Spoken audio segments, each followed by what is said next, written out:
Look what we've got in the studio today. Look at the size of this.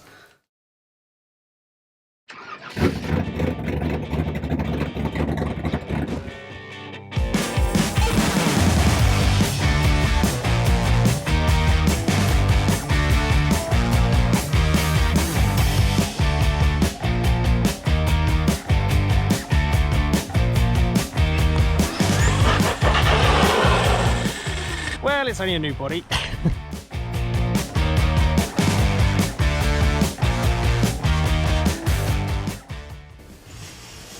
Oh, this is a big one. Hi and welcome to RCKicks. On today's show, well, we're going to be diving into this monster, and I've wanted this on the show for ages, and it feels like since I put my pre-orders in, it's been months and months and months and no show. Well, it looks like they're finally rolling them out across the world, as a few of them have popped up on YouTube. I know I'm a bit late. I was on holiday, so sorry, but I have been itching to get this, and it arrived just as I was going away. But it came here super quick, so I could bring it to you as fast as possible. So, what is it? And that is a more complicated question than you might think. Yes, I know it's a monster truck, that's what you're telling me, but is it one of these? I don't know yet. Is it one of these? I don't know yet. And that's what I want to find out, but I'm not going to know staring at the box. So let's open it up and take a look at what you get for that fat wad of cash. I'll spare you the unboxing, as there's no nice way to get the thing out of the box apart from manhandle it, and I couldn't film it at the same time. It's just too big. But this is where all your money goes, so let's talk about what you get in the box. Then we'll just run over a few bits and pieces like specifications, and then I'll give you some first thoughts, and then we'll take it out for a blast. So what do you get in the box? Well, obviously you get the truck. It is pull tied down, so it's nice and low. You have to snip them off to free the suspension. You also get two manuals in your box. You get a how to use it kind of manual, and you get a basic full maintenance manual, but really this is like a kit manual where you can build every single step. So if Kyosho ever wanted to do this as a kit, they already have a full manual. You get a set of tools, which you kind of normally get when you buy a bike. These are huge. So yeah, I'm guessing the wheel nuts are, yeah, their wheel nuts are 1/8 wheel nuts, are pretty big. All the decals are fitted for you, but you get a tiny little strip here, which is what you use to stick the light bucket decals on if you want. You have the option to have the light bucket on or off. Now they've tried to make them out of a bit of flexible plastic to try and make them so they won't just shear off, but I'm pretty sure unless you're taking it very easy, these aren't gonna last very long. Now I thought this was a fit and clip kind of affair, but really you've got to take the Allen key bolts out, put it in and screw it back in again. So whether you would actually use this or not, if you were driving very gingerly, then you might use it. They did try and make it out of a bit of flexible plastic to try and help it not just shear off.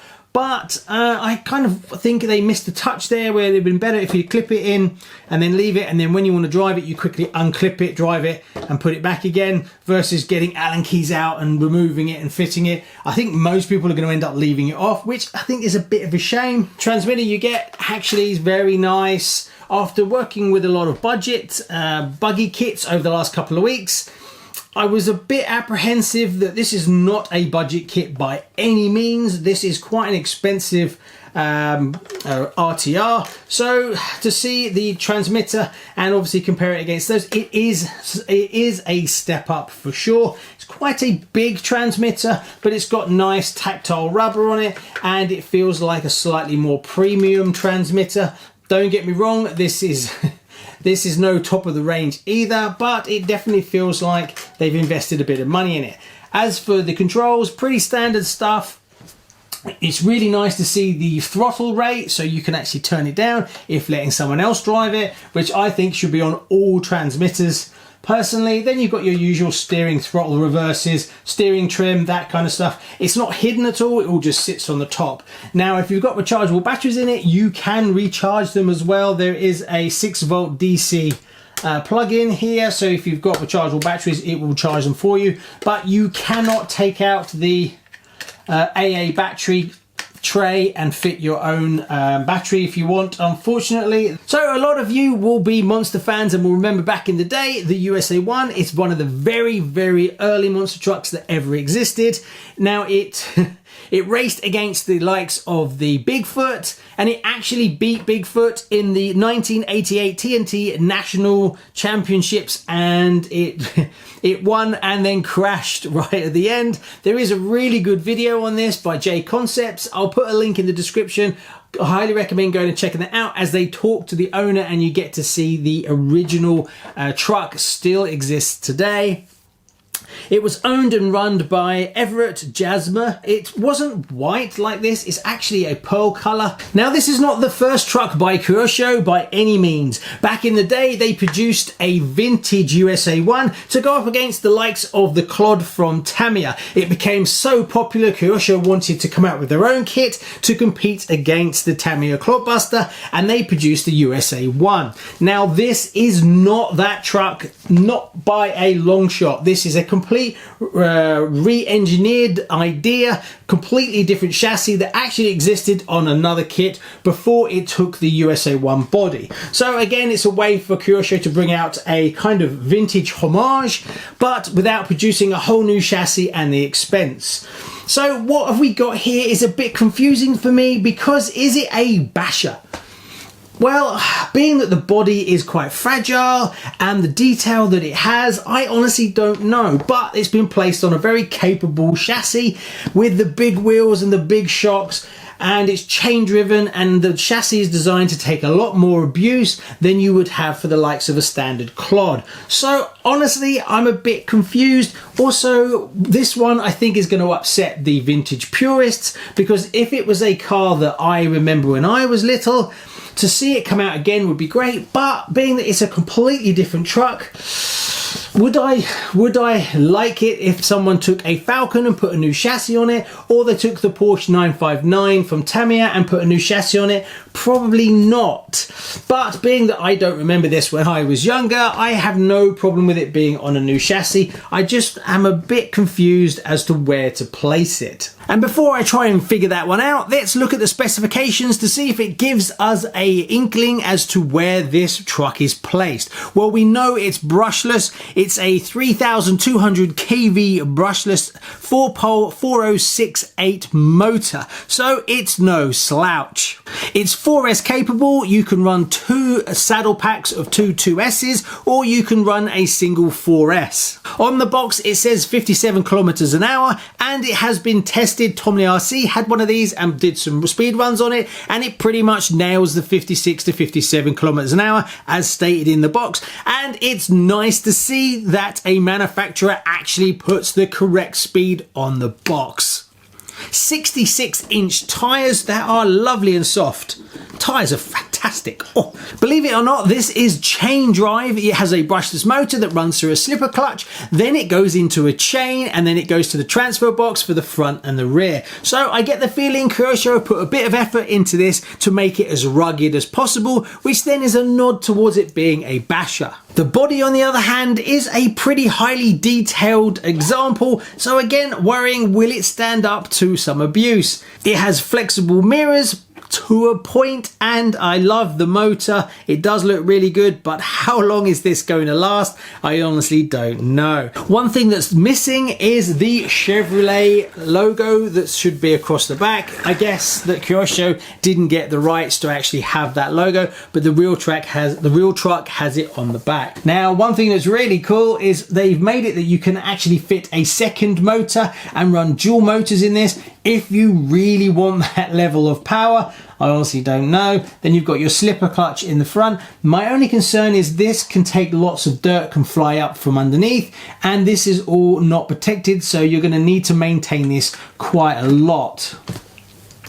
Suspension feels really nice. I think that's one of the best aspects of it, and when you look at how thick the axles are, they really have beefed up this chassis. Now the ESC looks very familiar and obviously has been rebranded. But it's not a bad thing, as Hobbywing do produce some pretty nice ESCs. Now the receiver lives in its own little box at the front, but if you was expecting a waterproof box, that's not it. But it is a pretty decent size box, so if you decided to change your receiver to something else, you've got plenty of space. One thing that I was very disappointed in is the quality of the battery trays. Now I do like the idea that you can actually adjust the thickness of the battery tray itself by sliding it out, but the actual plastics are pretty terrible, and that is one thing I think they really let themselves down on, was the battery trays themselves, even though they were designed really well. I think we've pretty much covered everything, so let's sling the body on, charge up the batteries and take it for a blast. So I've got the USA-1 out, it's got 4S in it, we're ready to go. I've got the GPS meter on it, so we're going to do some speed runs. Now I'm pretty sure it's going to give us what it says on the box, but hey, let's take it for a blast and see how we get on.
Well, that went well, didn't it? Don't worry, I got a plan.